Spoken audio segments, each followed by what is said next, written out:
Today's comics market is ripe with new titles by creators who are determined to get their books into your hands. My name is Onrie Kompan. For the last decade, I've been making and selling my own creator-owned comics and dealing as a collector in live sales. My signature series, Yi Sun Shin, is the book that cannot be defeated in battle and has over 250,000 copies in print. Now I'm taking comics to the next level and laying the groundwork for my fellow creators to get their voices heard so they can connect directly with you. This is your chance to engage live with top comic book talent and get your comics signed without having to wait in long lines or pay any fees. But remember, we only have a limited amount of their books in stock, so always remember to call it as you see it. You're watching Virtual Signings with Onrie, the live event show. What is up, everybody? Welcome back to Virtual Signings with Onrie. I'm your host, Onrie Kompan. It's great to be here with you guys this wonderful afternoon. Today's guest is somebody I have known for a very long time. I don't know if I got started in comics around the same time he did, but I definitely remember that him from when I did first start out in comics. And he was working with a very good friend of mine.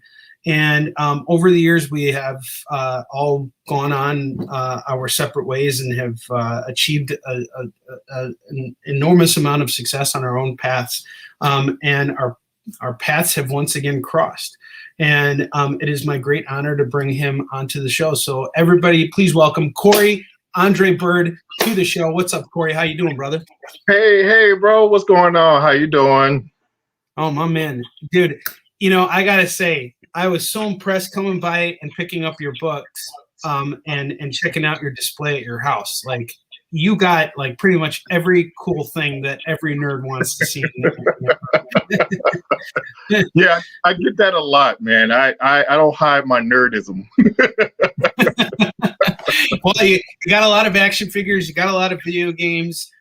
You got pretty much. He's even got a Ninja Turtles 2 arcade game machine in his area, and like I'm so jealous of that. There's nothing I would love to have more in the world. So, Corey, tell us a little bit about who you are, what you do, and we're gonna start jumping into this in a minute here.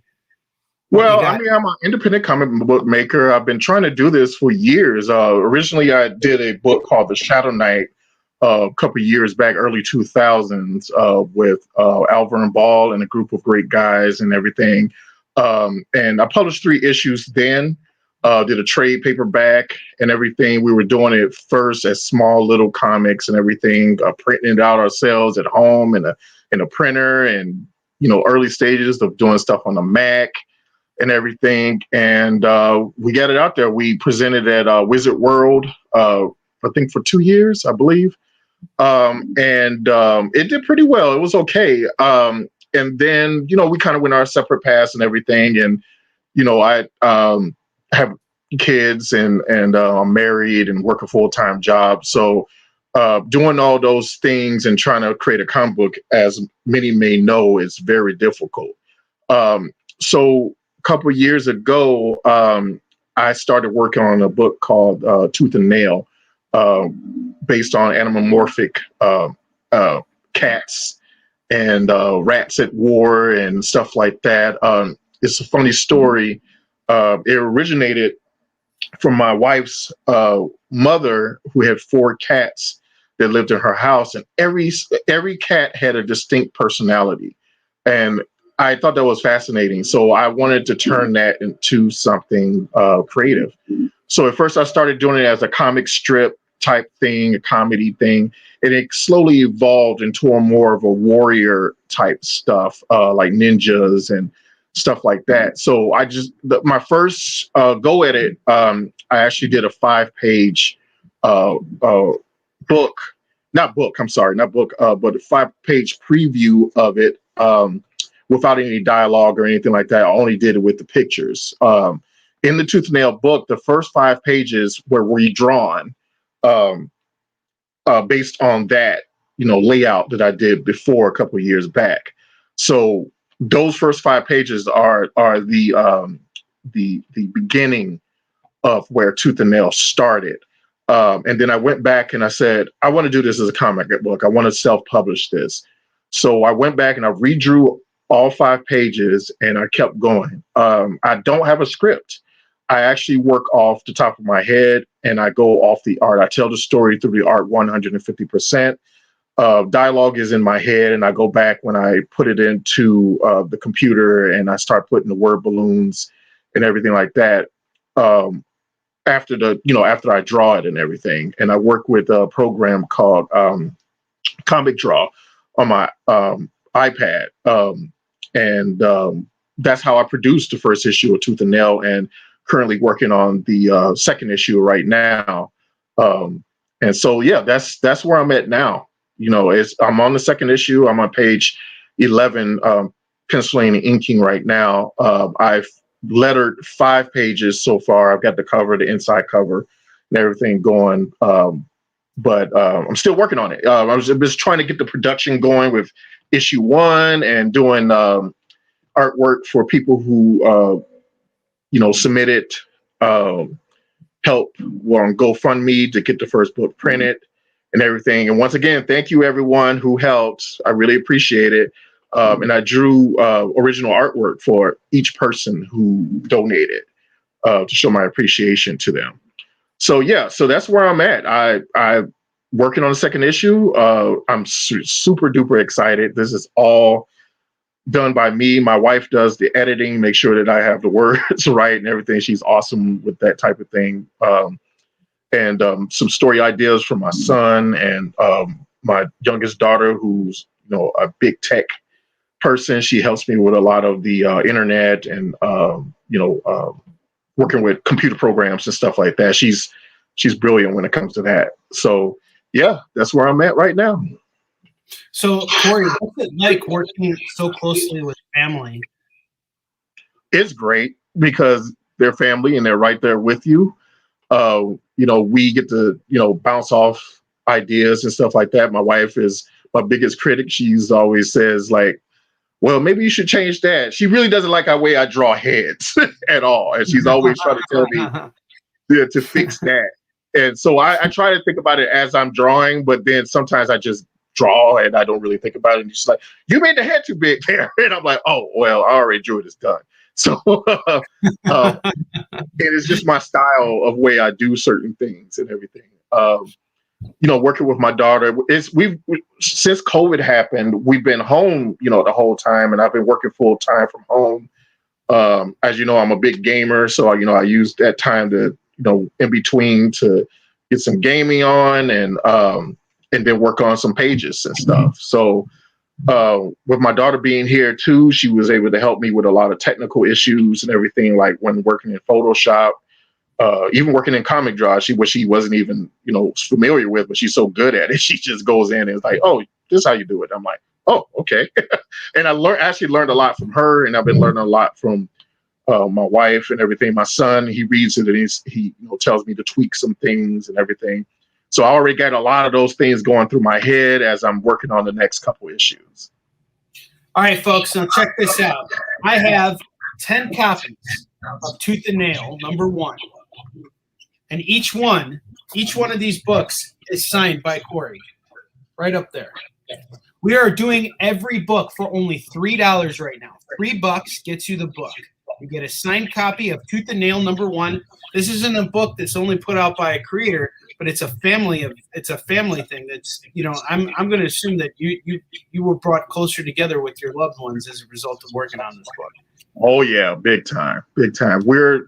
We're actually a team, getting together as a team now on Saturdays and sitting down and talking about, the website, which is birdseyeviewcomics.com. If you want to go there, check out, some of the gallery and everything. I'm trying to fix up the store so that people can be able to access it and everything. Trying to figure all that out. But, go on there, check out things, send me a message, give me a call, leave me a message, text me, whatever you want to do. I would love to hear from anybody. I'm a big people person. So, don't be afraid to reach out to me. So, yeah, it's been great. We've actually established a good team. And I hope to bring on other people, bring on my son, possibly my oldest daughter, and maybe other people. It doesn't even have to be family. we could become the bird's eye view family. Whatever way that we can produce a great product. Speaking of great products, I have a feeling people can't really see the artwork. Can we change the camera view so that we can do it so we could be leveled out? Whoever's behind the screen, Kyle. Well, if you have a copy, do you have a copy, Corey? Can you show us? Yeah. Hopefully you can see a little bit of it. It's going to be a lot of glare and everything like that. But these are a couple pages from the comic. It's absolutely beautiful. And guys, this is all hand drawn by Corey. He is doing everything by himself. And it's only $3. If you're a fan of Ninja Turtles, if you are a so-called fan of the Ninja Turtles, you owe it to yourself to pick up a copy of Tooth and Nail #1. We got 10 copies of this in stock. Each one's going for only $3, $3. You ain't losing nothing. You're only gaining. And you're watching virtual signings with Onrie, so you're getting your book signed in advance by the creator. Call it as you see it. You know the deal. Call it as you see it. And if you're watching the show right now and you got questions for Corey, now's the time to ask him. So, Corey, I'm going to just keep going here. You went to Columbia College, and what was that experience like? How did that help ingrain you into the world of comics? Well, I was already into comics growing up. I lived on the west side of Chicago with my older half brother, my little brother, my sister, my mom, and my dad. And my older brother had a huge collection of Marvel comics, and he used to let me rent them, not for money, but go in and pick out what I wanted and just leave a little post-it note to say, I borrowed this book. So I was reading Power Man and Iron Fist, X-Men. I'm a huge X-Men fan. I love X-Men, Avengers. During that time of early '80s and going to the '90s when Chris Claremont started working on it, and Jim Lee, a huge Jim Lee fan. So I've been reading for a long time, and then I kind of slid into reading manga. Thanks to a friend of mine who introduced me to more traditional anime stuff like Naruto, and Naruto was actually the first manga I have ever read. And I love the artwork, and I love the black and white work that Kishimoto did in those books, and just his way of storytelling with the pictures and whatnot. And then I started branching off to other stuff like Rurouni Kenshin and other stuff, and those are my biggest inspirations. Rurouni Kenshin, Naruto, animes like. I love Rurouni Kenshin.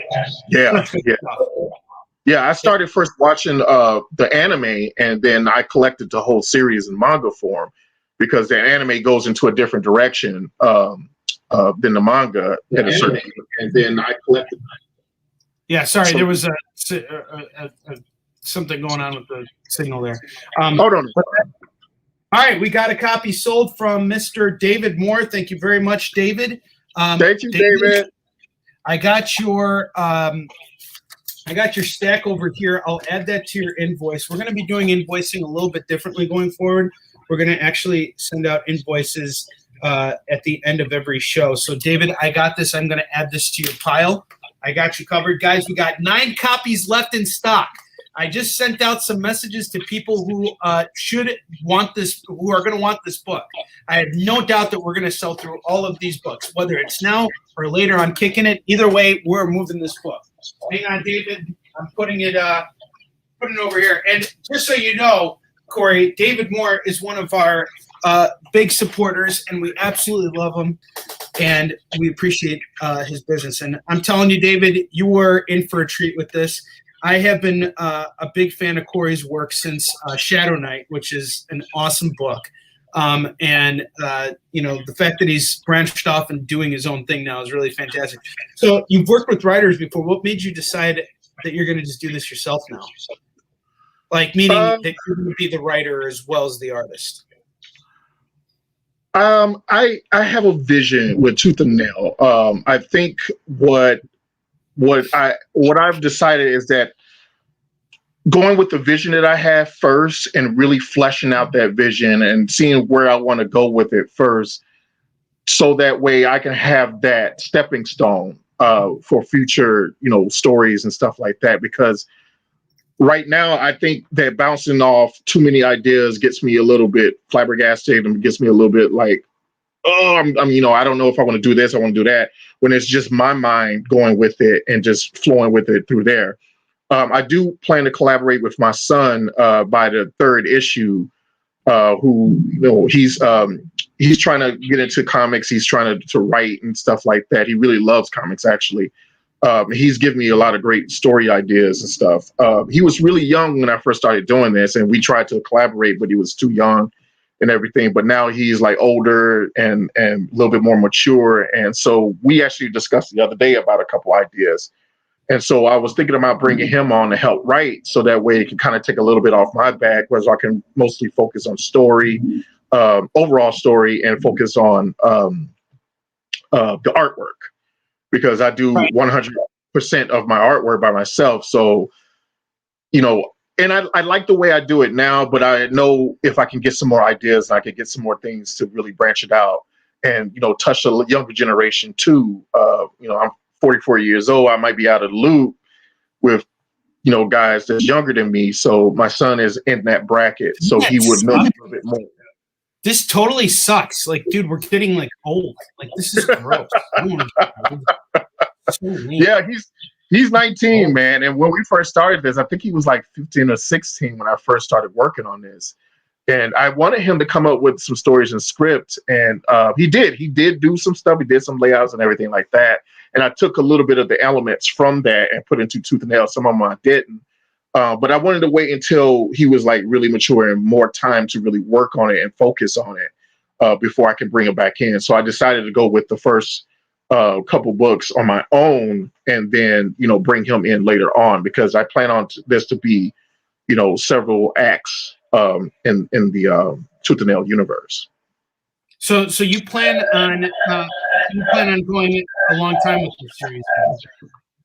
Yeah, I mean, right now I already have like 3 acts in my mind of where I want to go. Each act will consist of like 3 to 4 chapters, and then by the third act, I don't know if I'm going to continue after that point. I don't know if I'm going to just wrap up the story and maybe start on another project or not. I've been thinking about going back and revamping Shadow Knight, because a lot of people have been asking me that, like, oh, when are you going to bring back Shadow Knight? And I'm like, well, right now my mind is on Tooth and Nail, but I have some ideas. I want to start, revamping Shadow Knight, bring that back out again, because that is. Oh, really? Because that was your creation, and you hired Vern to write that for you. Right. We collaborated, and he was doing the writing, and I was doing the art and stuff like that. And we talked about story together, and he did the script and so forth. So that's where that was at that time. And like now, I want to go and just completely strip it and start it all over again, because it's something that I think needed to evolve. Kind of like with what Tooth and Nail happened when it first started. It started one way and then it evolved into something else, and it's continued to evolve as I go along, and grow and get bigger, with the story and the world that I'm creating. Who knows? I might get to the third act and still want to keep going, but I want to zero focus on one project at a time, and Tooth and Nail is it. It's right now. It's just my heart, that I want to keep working on. What really struck me about this, Corey, is the cover art. I really love the white background and how the colors pop on here. And you decided to go black and white, which I actually think is fantastic, because there are not enough black and white books anymore. People mainly don't appreciate black and white as much as they do color. So the saying goes. But honestly, as a comic book connoisseur and dealer and all that stuff, I love black and white. There's so much to be said about black and white books. And this is absolutely gorgeous. Guys, call it as you see it. $3, Tooth and Nail #1. I'm reaching out to people right now. If you're seeing this post, share it. We got a new comic book series from a creator who has put everything together himself. The whole point of our show is creator-owned comics. Doesn't get much more creator-owned than this. and the price is unbeatable. Unbeatable prices. You're getting a signed comic for only $3. You don't got to go to any store. You don't got to go to a convention and spend money on parking and getting inside the door and seeing all those other things like some guy slinging Yisun Shin comics or what the heck's a Yisun Shin. You can hang out right here, right now, and call it as you see it. We got you tooth and nail number one. Who's going to be the next person who calls this? Tooth and nail number one is going for just $3. Signed by my man here, Corey. I thought I'd figure this out by this point, but you know, did you get it? This point? Yeah. So speaking of events, I had the pleasure of meeting your editor, and I knew she was your editor right away once she said that she was busting out the red pen. Yeah. That's how I knew she was your editor right away. But yeah, she don't play around, man. She does not play around. I can see that. I can already tell. And it was also your wedding anniversary recently, so congratulations. I saw that on your Facebook post. So Corey, what's next? You got the book out there, and you didn't even, guys. I don't remember you doing a Kickstarter for this. Did you? I did a GoFundMe. For the printing. Okay. That was it. Everything else is just me. I drew everything. I colored everything that's colored. You know, it's so funny because I was not a big colorist years ago. I was only a black and white artist for everything. And I got introduced to Copic markers and other stuff. And so I started experimenting and playing around with it. And then it just blew up. So it's like every piece that I pretty much do now is colored. The inside of Tooth and Nail is in color for two reasons: money, because it costs more to print, and time. To be able to color the entire issue by myself on top of everything else would have burnt me. So, and it would have been, if I did do it, it probably would have been really sloppy. So that's why I didn't want to try to really focus on that. Besides, you know, having money and doing the printing, it's cheaper, as you know, to print in black and white. So yeah, that's why I did that. Of course, I had to make the colors pop for the first issue because that's what pulls people in. And like I said before, my biggest inspiration was Naruto. Looking at those books and studying the way Kishimoto did it, and Nobuhiro Watsuki did with Rurouni Kenshin. How those front covers. If you look at the cover, it has a very like anime manga, inspiration from it, especially when the colors and title and stuff like that.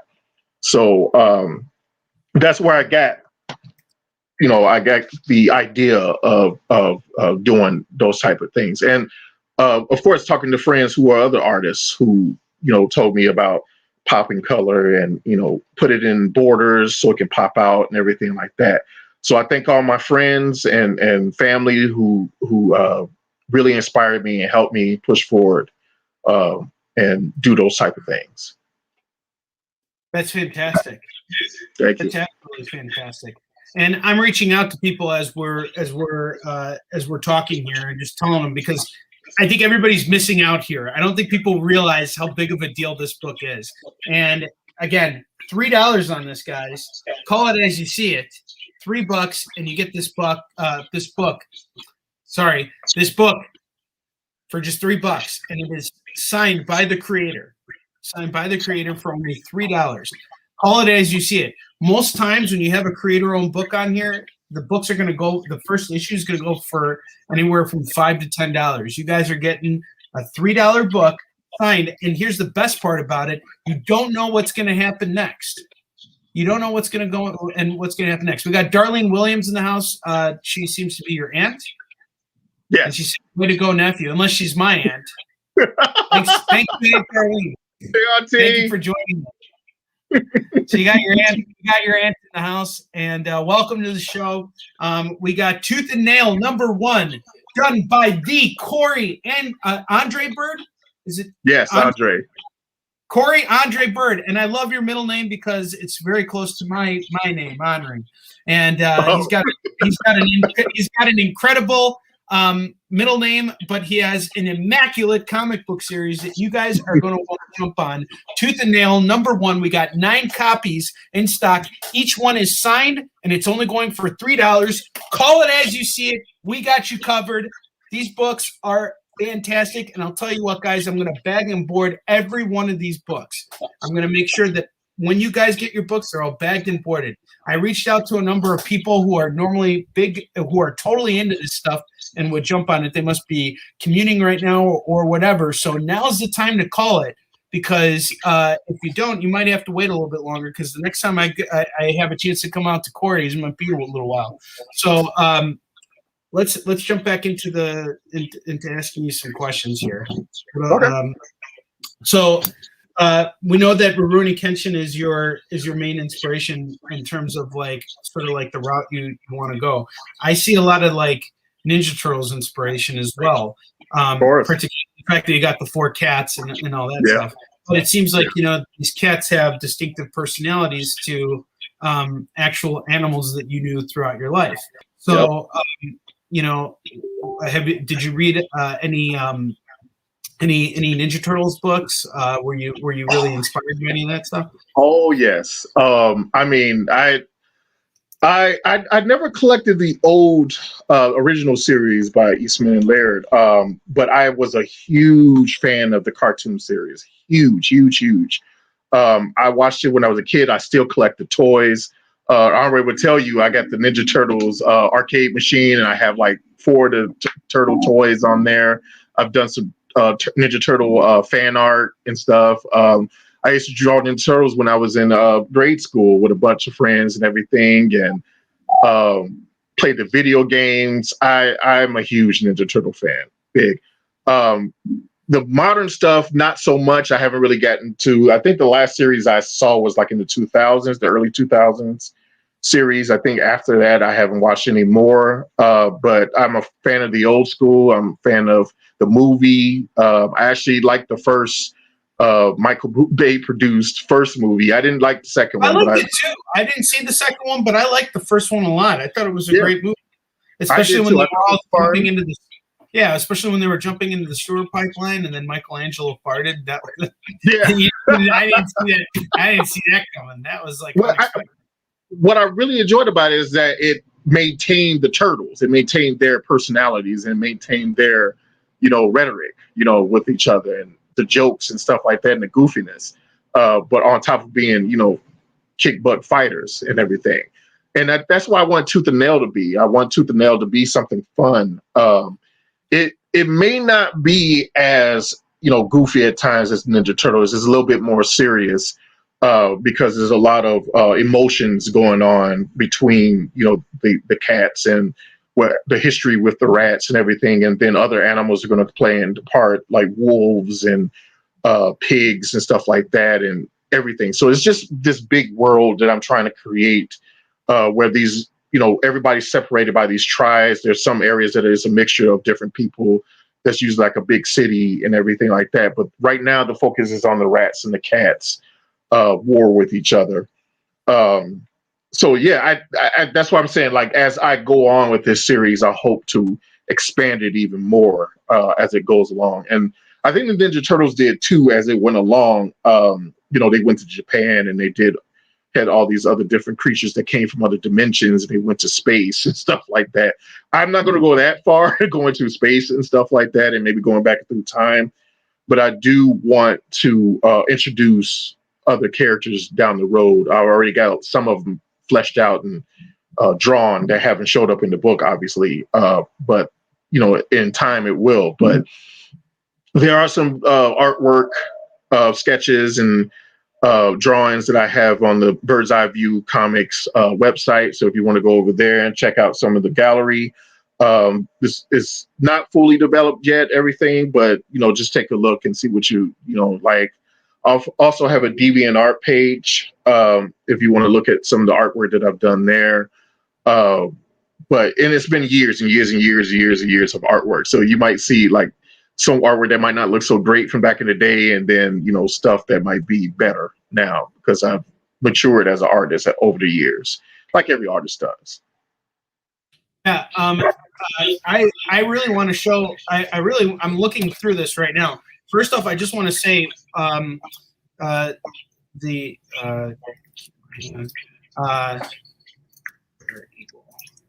hang on, I'm just sending a message real quick to my producer because I really want to show you guys something. First off, I just want to say the print quality on this book is sensational. Like when you're reading these books, it's like the ink is literally like popping off the page in that like shiny way that like you want a new comic to be. It really is fantastic.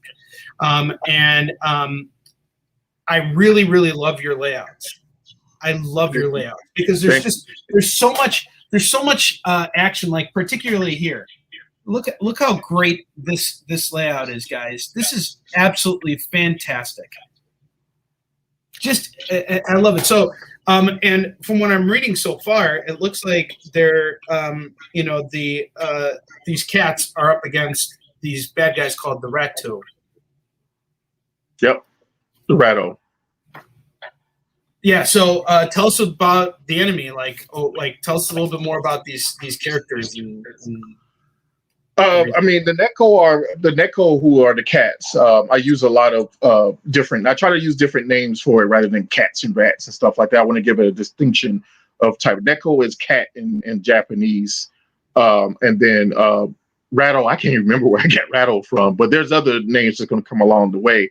The Rattle believe that the world that they inhabit belongs to them, and that the cats are need to be put into slavery.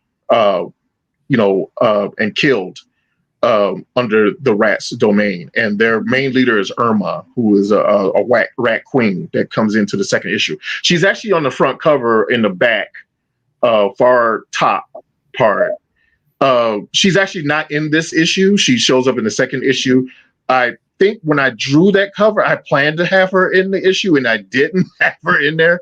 But I mean, it does just show a foreshadow of her showing up later on into it. But then you have the rats on the side that's kind of in a cloud on the side that if you read the book, you'll find out why the cloud is there, because the cats set a trap for them. So they are kind of like at odds with each other. The cats are just trying to live peacefully, trying to have their own land, and just, they're very humble and trying to just live a quiet life, where the rats want to eliminate them and get them out the way. So that they can take over. So later on the line, things are going to get heated. The cats are going to end up, the four cats, Jade, Sapphire, Onyx, aka Buddy, and Destiny, are going to venture out of the village and start to look for these artifacts that will make them stronger to fight against the dark powers that the rats are being manipulated by. Which is going to leave the village really open. So that's going to lead into another problem later on in the series. But right now, the main focus is zeroed in on the four cats who are being trained, who are getting stronger, and then they'll eventually venture out of Neko Village to seek these artifacts, part of a armor that they will each put on. And when they come together, that armor will be strong. So their body is their four. Rather than all being on one body, it'll be on four different cats. So it's like Voltrons kind of a thing. Sort of, but they won't turn into a big robot or anything. It's just that when they all use these artifacts and they work together as a team, because part of one of the things is that all four cats are so distinct, so different, that their personalities and their ways of being and their own, visions of what they want to do will conflict. And so their master in this book actually explains to them that their diversity is actually pretty strong if they work together. But if their diversity does not come together, it will break them apart. So being diverse is a good thing. But that diversity has to learn how to work to each other to strengthen each other. And the artifacts that they are going to collect will be the symbol of that, and strengthen them as a group to overcome, the rats and eventually the wolves. The wolves are going to rise up later on and start working with the rats to try to destroy them.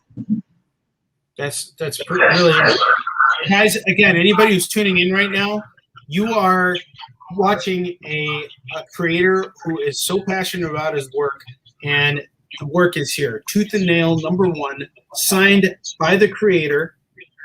This guy right here, Corey Andre Bird. $3 for a signed #1 comic from a self-published, creator-owned dude who's putting out a really fantastic book with incredible layouts. You really did.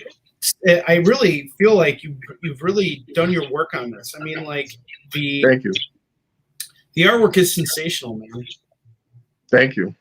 Like you've really like just kind of like taken your time to like really kind of like make the pages interesting. And I think that sometimes you get these kind of like empty pages in comics where like nothing happens, and then all of a sudden there's like all this action, and it's like, you know, smacking you in the face, followed by exposition, pages with no exposition, and then all of a sudden you're reading a, you know, an Alan Moore book.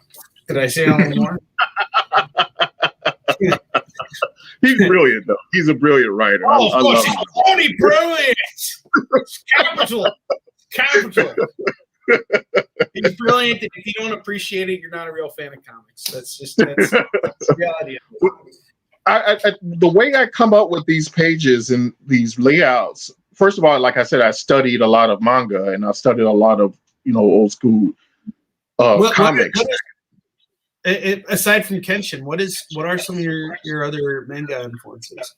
And Naruto also is a big one. Mainly Naruto, I would say, before I even say Kenshin. But both of them meld together are two of my biggest influence.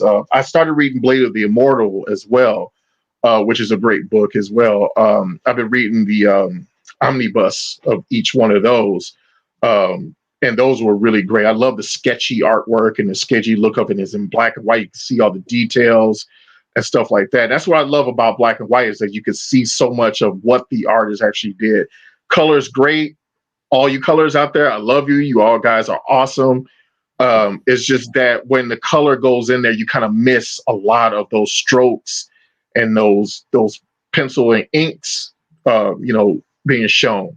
So you lose a lot of that when colors are present. So the way I come up with layouts, I don't rush it. You know, I kind of think about what I want on those pages. I know the story in my head. I know where it's going to go, but I don't want to just draw anything. You know, I don't want to just draw down just to get it done.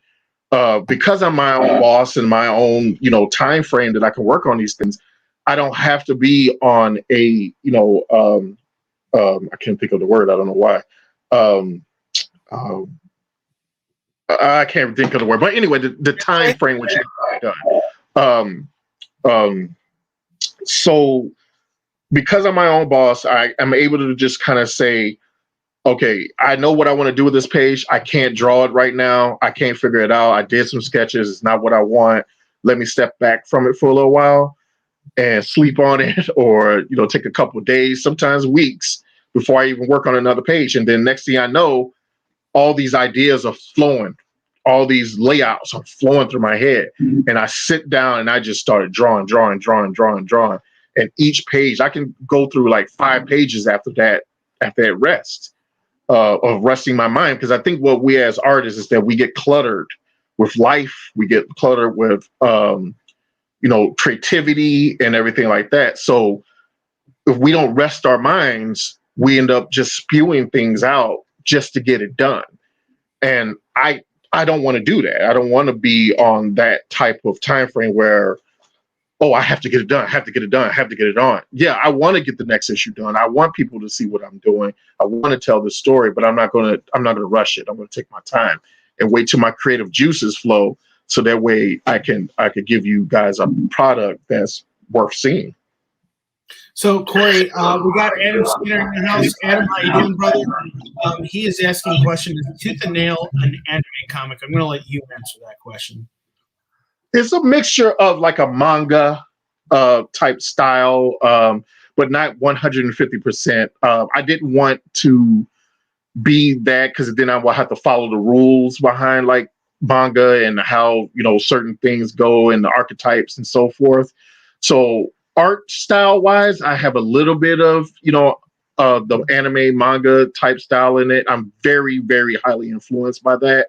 But when it comes to some of the storytelling, some of the like character archetypes and stuff like that, I try to not try to melt, even though I love it, you know, I love those type of things in those mediums. I just didn't want to be locked down to doing it exactly how the Japanese tell their stories and everything like that. I wanted to tell my own story, but a little bit with their style. Thanks for the question. That was a great question. Yeah, no, absolutely. Guys, we got less than 20 minutes to go. I would say we actually have about 15 minutes to go before we got to go. So 15 minutes left to call Tooth and Nail #1 for only $3. It is signed by Corey. $3. Call it as you see it. This is a phenomenal book right here. So now we're kind of like getting to the end of our show here, and I want to ask you, what do you see outside of like the comic book? Like if someone were to come to you tomorrow and say, hey, we're going to allow you to do something else with this, like either make a video game. And of course, that's all hypothetical, right? It never happens like that. But if it were to happen like that, if you were to jump into some other form of licensing, what would be the first area you would jump into and why? Man, you just opened a Pandora's box there. That's what I intended to do. As a big collector and as a big gamer and as a big, you know, anime lover and cartoon lover, man, that's a big Pandora's box. I actually was talking to my daughter in the car about this, and she even told me, she was like, let's start slow. Let's not go there. I said, but imagine, what if Tooth and Nail was a video game? Imagine it was a beat 'em up like Ninja Turtles, or a fighter like, you know, what Arc System Works does with Dragon Ball and does with, other fighters and stuff like that, or Capcom does with those things, or what Capcom does with, you know, Final Fight, or, you know, what Konami was doing with the Ninja Turtles back then.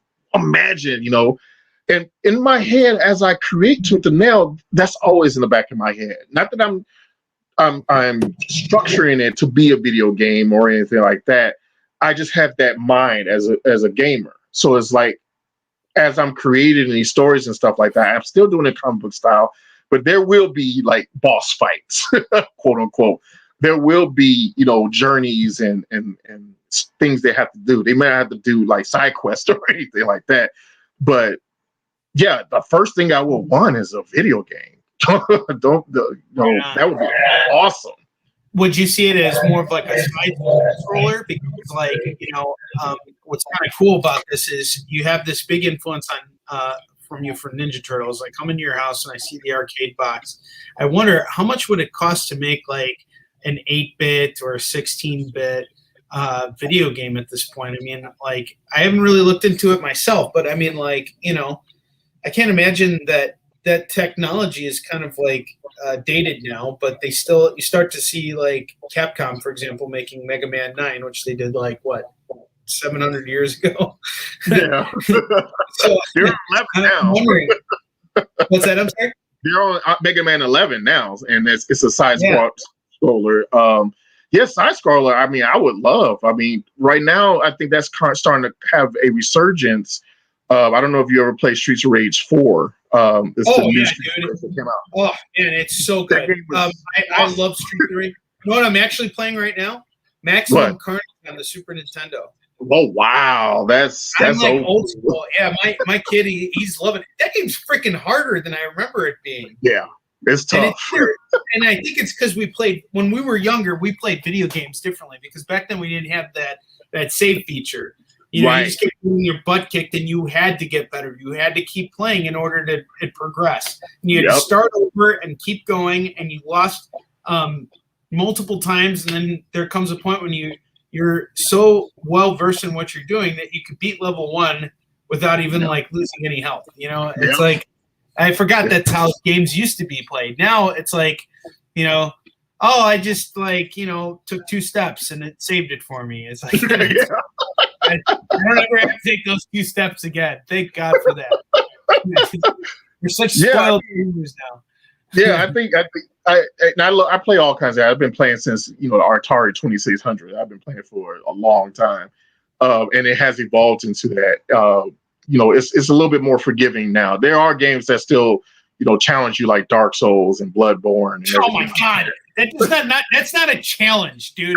That is just like I love those games, man. I love those games. You know what? You're just like torture. Do you also like when people like tie you up in the basement and whip you? Like that's literally like the kind of person that game applies to. It's like that's me, man. I played it. I played it one time. Well, I played it for a weekend. I bought Dark Souls and I played it for a weekend. And I played for 3 hours. 3 hours of my life were gone, and I made no progress. Like dude, don't worry. And it was my best friend who told me. It was like, we just did nothing for 3 hours, and I'm like, I'm returning this game.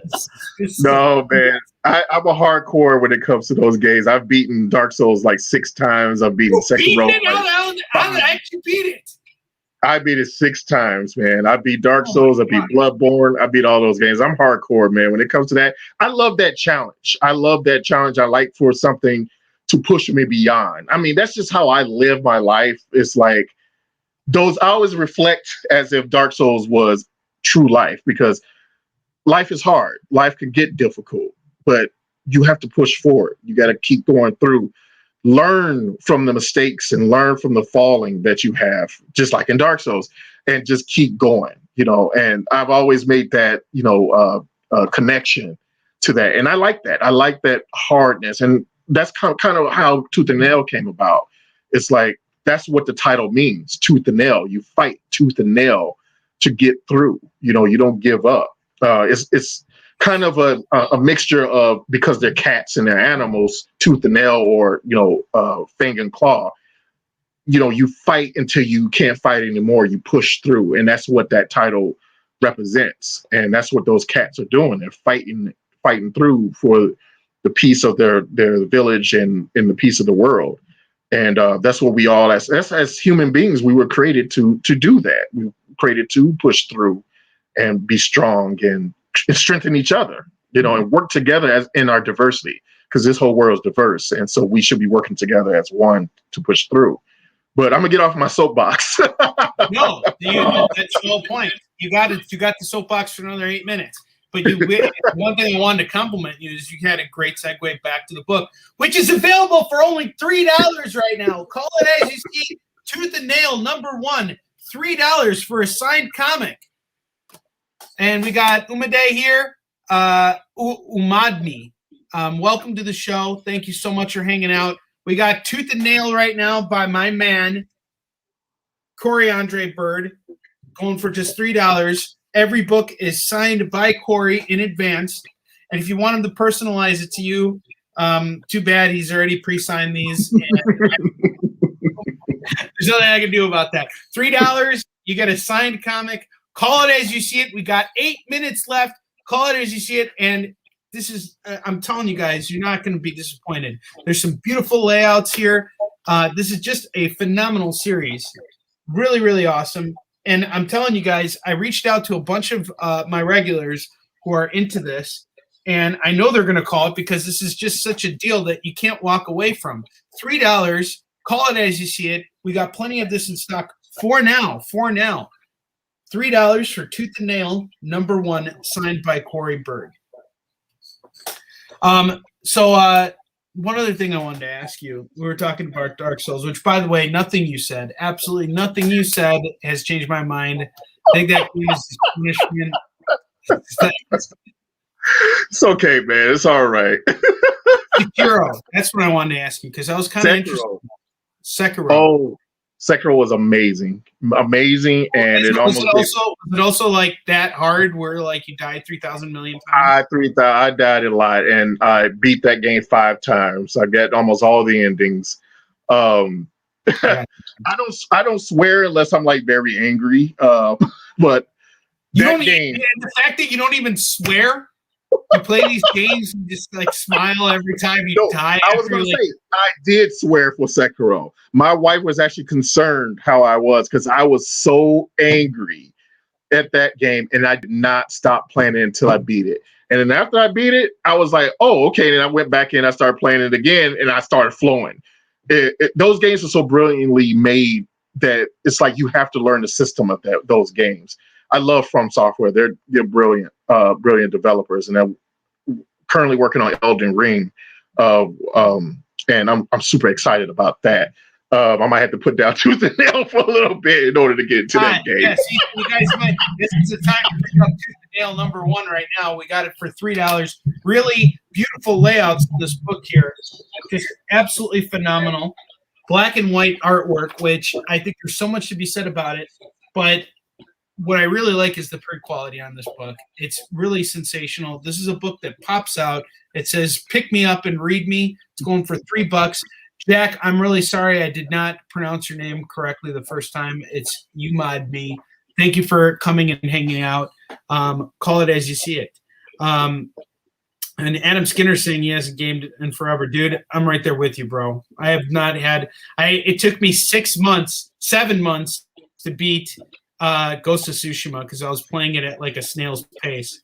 And my friend was making fun of me about it all the time and like telling at the showdowns because my timing right because like I was always playing the game and I was like totally rusty and like dude it's hard, you know, but I think that's great when the thing I love about video games is the amount of inspiration you get from playing them, you know. It really does like help you. It affects your work in a really incredible way.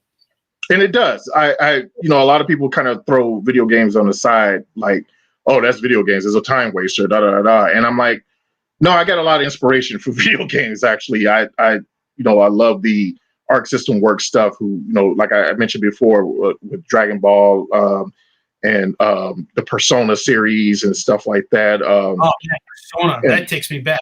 Real quick, we got a question I want to answer real quick. Okay. Jack, this is the only cover for the book. So if you are interested in this is the only cover. $3. It's signed by Corey. It's ready, and I'll bag and board it. I will send it out. So let us know if you're interested in it. And okay. Hello, guys. Can I have a request for Corey and Onrie? Can you show the full design T-shirt you wear now with standing in full street? This nice tees. Are you talking about my T-shirt or Corey's T-shirt?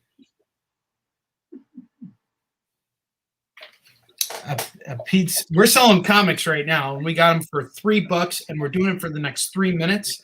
I have Tooth and Nail #1. This is the only item we have for sale right now, and it is going for just $3. Tooth and Nail #1. Call it as you see it. We got it right here. Going on with what you were saying, Corey, I apologize. Oh, no, that's fine. Yeah, I just want to make sure people get a chance right now. That's fine. Yeah. No, I was just saying, like, video games could be a big inspiration to creators and artists as well. It's just balancing your time. That's another big thing about being an artist and creator, is just balancing your time, finding those moments when you need to take a breather and walk away from your work and do some gaming or watch a movie or, watch an anime and stuff like that, and take those things in, and say, oh, I can, borrow some of that, or I can use that, type of ideal into my book and stuff like that. So never think it's, a bad thing to do some gaming. It's just, you got to balance that time, and if it wasn't for Ninja Turtles playing those games, if it wasn't for, watching those cartoons and those movies, I probably wouldn't even have, Tooth and Nail today, because those are my biggest inspirations and they were so much fun. And I want Tooth and Nail to be fun too, but I also want to tell a great story. That's excellent. All right, we got 2 minutes left. I want to give Corey a chance to say everything he wants to say before he heads out. Jack, just so you know, this is not a one-shot. This is an ongoing series that Corey is doing himself. He is writing, creating, and publishing it. We got another one sold. Thank you very much, Jack. Appreciate it. Corey, do us a favor. As we're ending out the show, tell us all where we can find you and how we can best support you. We got 1 minute to go. Best thing to support you is to support me. First of all, I want you guys to just, if you are creators out there, create. Do it. No matter what, do it. If you have something that you want to do, create. Go for it. Pick up the book. Please come to my Facebook page on Tooth and Nail Comic. Go to Bird's Eye View Comics and give me a review. Take a look at it. Give me some feedback. That's the only way I'm going to get better. Telling me it's great is great, but tell me what I've done wrong or something that you feel like didn't work. And that way the next issue or two, I can say, I can take that into account, and make improvements. So please help a brother out and tell me the truth. That is saying a lot. Guys, we're at the end of our show. Thank you so much. We will be back next week with a brand new guest. Corey, thank you so much. We will have you back again. Have a great weekend, guys. We'll catch you soon. Catch you on the flip side. Bye. Thank you.